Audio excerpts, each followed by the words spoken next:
ప్రభుత్వ భూమి ప్రైవేట్ ఖాతాలోకి. ఈ ఒక్క దగ్గర, 2 దగ్గర కాదు. 1 ఎకరమో, 2 ఎకరాలో కాదు. కొన్ని వందల ఎకరాలు, వందల స్థలాలలో ఈ ప్రభుత్వ భూములను కబ్జాలు చేసి ఇటు ప్రైవేట్ ఖాతాలోకి అంటే ప్రైవేట్ కొన్ని సంస్థలకి వీళ్ళకి కట్టబెడతా ఉన్నారు. మళ్ళీ ఈ చేసేదంతా కూడా ఎవరంటే ప్రభుత్వంలో ఉన్నటువంటి అధికారులు అండదండలు కొంతమంది పెట్టుకొని ఈ కబ్జాలు చేసుకుంటా ఉన్నారు. శంషాబాద్లో సుమారు 1000 కోట్ల భూదందా. 1000 కోట్ల భూదందా ఓన్లీ ఎక్కడ శంషాబాద్ ఒక్క దగ్గరనే ఇది. ఇట్లా తెలంగాణ రాష్ట్రంలో చూసుకుంటే చాలా ప్లేసెస్లో ఉన్నాయి. 270 ఎకరాల ప్రభుత్వ భూములపై వివాదం, 94 ఎకరాలపై ఇప్పటికే ప్రొసీడింగ్స్ జారీ. తహసీల్దార్ ప్రొసీడింగ్పై భారీ దుమారం అంట. ఇక నిబంధనలు ఉల్లంఘించారన్న విమర్శలు. భూదందాలో పెద్ద తలకాయ పాత్ర ఎవరిదై ఉంటుందో మరి ఆ తలకాయ. ఇక ఏసీబీ దృష్టిలో శంషాబాద్ భూభాగవతం ఎవరిదై ఉంటుంది అంటారు పెద్ద తలకాయ.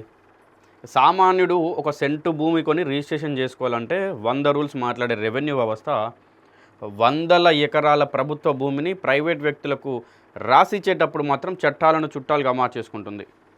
సుమారు అక్షరాల 1000 కోట్ల విలువైన ప్రభుత్వ భూమిని ప్రైవేట్ వ్యక్తులకు ఆ ప్లేట్లలో పెట్టి వడ్డించేందుకు అంటే వాళ్ళు అంటే ఒక సెంట్ అంతా కూడా వాళ్ళు కష్టపడకుండా వాళ్ళ ప్రమేయం అంటే వాళ్ళు వచ్చి ఈడ కష్టపడి ఏదో చొంటూడ్చి ఇదంతా ఏం లేకుండా మంచిగా ప్లేట్లో తీసుకుపోయి వాళ్ళ ముంగట పెడుతున్నారు. అంతా రెడీ చేసి ఆ ప్లేట్లు వేసి ఏది మనం అన్నం, పప్పు, కూర, పచ్చడి, పెరుగు ఇవన్నీ వేసి అయితే ఎవరైనా చుట్టాలు వస్తే వాళ్ళ ఇంటికి భోజనం పెడతామో అట్లా వీళ్ళకు ప్లేట్లో తీసుకుపోయి వడ్డించినట్టు ఈ భూమిని ప్రైవేట్ ఖాతాలోకి వీళ్ళు పంపిస్తూ ఉన్నారు.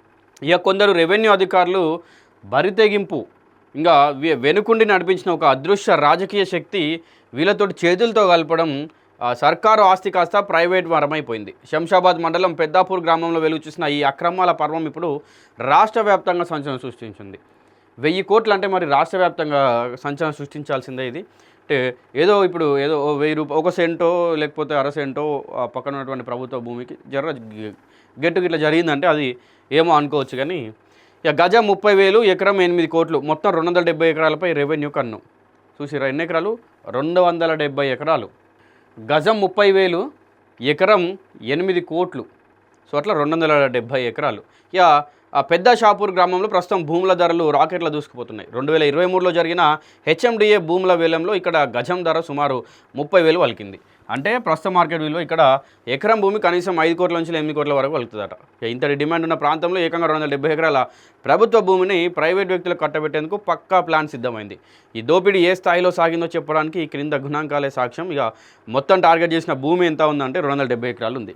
ఇక ఇప్పటికీ మొత్తం అప్పగించిన భూమి ఎంత అంటే 94 ఎకరాలు. అంటే 270 ఎకరాల కన్నేసి 94 ఎకరాలు ఆల్రెడీ ముట్ట చెప్పిల్లు వాళ్ళకు. ఏది ఈ ప్లేట్లో తీసుకుపోయి వాళ్ళకు ఇచ్చేసిర్రు. ఇక దాని తర్వాత పైప్ లైన్లో ఉన్న అంటే సిద్ధం చేసిన భూమి 176 ఎకరాలు. ప్రస్తుత మార్కెట్ విలువ దాని ఎంత వాల్యూ 1000 కోట్లు అవుతుందట. ఇక సర్వే నెంబర్ 172 నుండి 180 వరకు ఉన్న 94 ఎకరాల భూమి ప్రభుత్వ రికార్డులో స్పష్టంగా సర్కార్ భూమి అని మొత్తుకుంటా ఉంది. రికార్డుల్లో అది ప్రభుత్వ భూమే అని చెప్పి రికార్డులో మొత్తుకుంటా ఉంది. ఇక చట్టం ఏం చెప్తుంది? నిబంధన ప్రకారం ఒకవేళ ఎవరైనా ప్రైవేట్ వ్యక్తులు ఈ భూమి తమదే అని క్లెయిమ్ చేస్తే స్థానిక తహసీల్దారు ఆ ఫైల్ కలెక్టర్కి పంపాలి. కలెక్టర్ దాన్ని CCLA లేదా రెవెన్యూ కార్యదర్శి దృష్టికి తీసుకెళ్ళాలి. ఉన్నతాధికారుల కమిటీ విచారణ జరిపిన తర్వాతే తుది నిర్ణయం తీసుకోవాలి. ఒకవేళ ఎవరైనా ప్రైవేట్ వ్యక్తులు ఏది ప్రభుత్వానికి సంబంధించినటువంటి ల్యాండ్ వాళ్ళదని వస్తే అక్కడ ఉన్నటువంటి ఎవరైనా క్లెయిమ్ చేసుకుంటే తహసీల్దార్ ఏం చేయాలి? దాన్ని కలెక్టర్ పంపాలి. మళ్ళీ కలెక్టర్ ఏం చేయాలి? CCLAను లేదా రెవెన్యూ కార్యదర్శి దృష్టికి తీసుకుపోవాలి. సో ఇదంతా జరిగిన తర్వాత అప్పుడు నిర్ణయం తీసుకోవాలి. అయితే ఈడ ఏమవుతుందంటే స్థానిక తహసీల్దార్కు ఆ నిబంధనలు పట్టలేదు, చట్టాలపై గౌరవం లేదు, కోట్ల రూపాయల చేతులు మారాయన్న ఆరోపణల నేపథ్యంలో రూల్స్ అన్నింటినీ తుంగలో తొక్కి ఈ ఏడాది ఫిబ్రవరి 28న ప్రైవేట్ పార్టీకి అనుకూలంగా ప్రొసీడింగ్స్ జారీ చేశారు. ప్రభుత్వ ఆస్తికి రక్షకుడిగా ఉండాల్సిన అధికారి భక్షకుడిగా మారిన తీరుది. అంటే ప్రభుత్వ ఏదైనా అవ్వచ్చు, ఖజానా ప్రభుత్వానికి సంబంధించినటువంటి భూములు అవ్వచ్చు, లేకుంటే ఇంకేదో అవ్వచ్చు, వీళ్ళు ప్రభుత్వంలో ఉన్నటువంటి చాలామంది అధికారులు రక్షకుడిగా ఉండాల్సిన వాళ్ళు భక్షకుడికై దాన్ని భక్షిస్తూ ఉన్నారు. పక్కన వాళ్ళకు కూడా పెడుతురు. తీసుకుపోయి వీళ్ళు ఇప్పుడు వీళ్ళది ఎత్తుంటుందంటే 1000 కోట్లు అనుకోండి, వీళ్ళ వాటా ఎంత, నాకు ఎంత ఇస్తావు, నువ్వు ఎంత తీసుకుంటావు, డైరెక్ట్ ఇంకా వీళ్ళే ఓపెన్ డీలింగ్స్ ఉంటాయి. ఇక కోర్టు కేసులున్నా భయం లేదు, క్రిమినల్స్తో చెయ్యి కలయికాట. ఈ భూమిపై కోర్టు నుండి ఎలాంటి తుది తీర్పు రాకపోయినప్పటికీ ఏకంగా కోర్టు పేరు చెప్పి ప్రైవేట్ వ్యక్తులకు భూమిని దారదత్తం చేసిర్రు. అంతేకాకుండా సర్వే నెంబరు 621/20 626/1లో పరిధిలోని భూములపై ఇప్పటికే క్రిమినల్ కేసులు నడుస్తున్నప్పటికీ వాటిని బేఖతారు చేస్తూ ప్రైవేటు వ్యక్తులకు లబ్ధి చేకూర్చేలా ఆర్డర్స్ పాస్ చేశారంటే ఇక్కడ అవినీతి స్థాయిలో రాజ్యమేలిందో అర్థం చేసుకోవచ్చు. ఇక వెనుకుని నడిపించిన ఆ పెద్ద తలక ఎవరు? ఒక మండల స్థాయి అధికారి, అంటే గత తహసీల్దార్. ఈయన ఇంతటి సాహసానికి బరితెగింపునకు ఓడిగట్టారంటే దానికి కారణం వెనుకుండి నడిపించిన ఒక పెద్ద తలకాయ అని తెలుస్తూ ఉంది. ప్రభుత్వానికి అత్యంత సన్నిహితుడిగా చలామణి అవుతూ ఒక ప్రముఖ సొసైటీకి వైస్ చైర్మన్గా ఉన్న ఒక పెద్ద ఆయన ఈ వ్యవహారంలో కీలక పాత్ర పోషించినట్లు సమాచారం. ఇక ప్రభుత్వ మద్దతు నాకుంది, నువ్వు ఫైల్స్ మీద సంతకం పెట్టాయి, మిగతాది నేను చూసుకుంటా అంటూ ఆ వైస్ చైర్మన్ ఇచ్చిన పొలిటికల్ భరోసాతోటి అధికారుల అండతో ఈ వేల కోట్ల దోపిడీకి తెరలేపినట్లు ఏమంటారు ఈ ఆరోపణలు వస్తూ ఉన్నాయి. ఒక ప్రముఖ సొసైటీకి మరి ఆయన వైస్ చైర్మన్గా పనిచేస్తూ ఉన్నాడట. ఇక రంగంలోకి ఏసీబీ తిమింగలాలు దొరుకుతాయా? రంగంలోకి ఏసీబీ దిగితే తిమింగలాలు దొరుకుతాయా అంటే దొరుకుతాయనే చెప్పుకోవాలి. రెవెన్యూ వర్గాల్లో తీవ్ర కలకలం రేపిన సుమారు 1000 కోట్ల కుంభకోణం వ్యవహారం ఎట్టకేలకు అవినీతి నిరోధక శాఖ దృష్టికి వెళ్ళింది. రంగంలోకి దిగిన అధికారులు సదరు తప్పిదం తహసీల్దార్ను పిలిపించి ఆ సంతకాలు, నిబంధనల ఉల్లంఘన, ప్రొసీడింగ్స్ వెనుక ఉన్నటువంటి మర్మం ఏందనే దానిపై గట్టిగా విచారణ జరుపుతున్నారంట.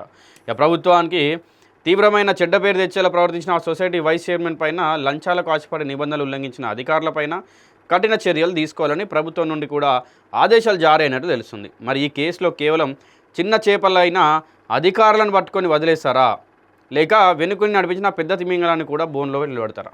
అంటే చిన్న చిన్న చేపలు అంటే ఈ ప్రభుత్వ అధికారులు, లేకపోతే ఇంకా తహసీల్దారో ఇంకెవరెవరో దీనికి సహకరించినటువంటి వాళ్ళందరినీ కూడా వీళ్ళనే పట్టుకొని వీళ్ళపైన మరి సస్పెన్షన్ వెయిట్ వేస్తారా, లేకుంటే వాళ్ళ ఆస్తి జప్తులు చేస్తారా, వాళ్ళు ఎంత తిన్నారా అనేది ఇవన్నీ ఏమన్నా చూస్తారా? ఓన్లీ వీళ్ళని తీసుకొని వీళ్ళపైన కేసులు ఫైల్ చేస్తారా? లేకపోతే వీళ్ళతో పాటు ఆ పెద్ద తలకాయ ఏదైతే ఒక ప్రముఖ సొసైటీకి వైస్ చైర్మన్ ఉన్నాడో ఆయనను కూడా తీసుకొచ్చి బోన్లో నిలబెడతారా మరి అనేది అయితే చూడాల్సి ఉంది. ఇక ఈ కేసులో కేవలం చిన్న చేపలైనా వీళ్ళని పట్టుకుంటారా లేదా చూడాలి. మరి ఇక వేల కోట్ల దోపిడీ వెనుకున్న అసలు సూత్రధారులు ఎవరు, ఏ సర్వే నెంబర్లో ఎంతెంత దోచేశారనే పూర్తి ఆధారాలతో కూడిన అవినీతి భాగవతాన్ని త్వరలోనే మేము ముందుకు తెస్తాం. ఆదాబ్ హైదరాబాద్ అంటే మా అక్షరం అవినీతిపై అస్త్రం. సో ఇట్లా రోజు రోజుకి మనం ఏంటంటే ఎక్కడెక్కడ ఇట్లా అవినీతి జరుగుతూ ఉంది, అవినీతి మునిగిపోయినటువంటి తిమింగలాలు ఎన్ని ఉన్నాయి అని చెప్పి ఇట్లా మనం రెగ్యులర్గా డైలీ కథనాలు రాసుకుంటూ వస్తున్నాం. సో అంటే ఒక ఆర్టికల్ రాసినప్పుడు, 2 ఆర్టికల్స్ రాసినప్పుడు అధికారుల నుంచి వెళ్ళి కొన్నిటికి స్పందన రావట్లేదు.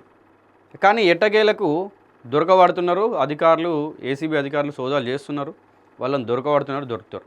సో అవినీతి చేసిన వాళ్ళకు ఇవాళ కాకపోయినా రేపు దొరకాల్సిందే.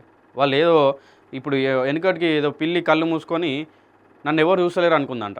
అట్లా అంటే మీ మైకంలో మీరుంటే అది ఏదో ఒక రోజుకు బయటపడకైతే తప్పదు.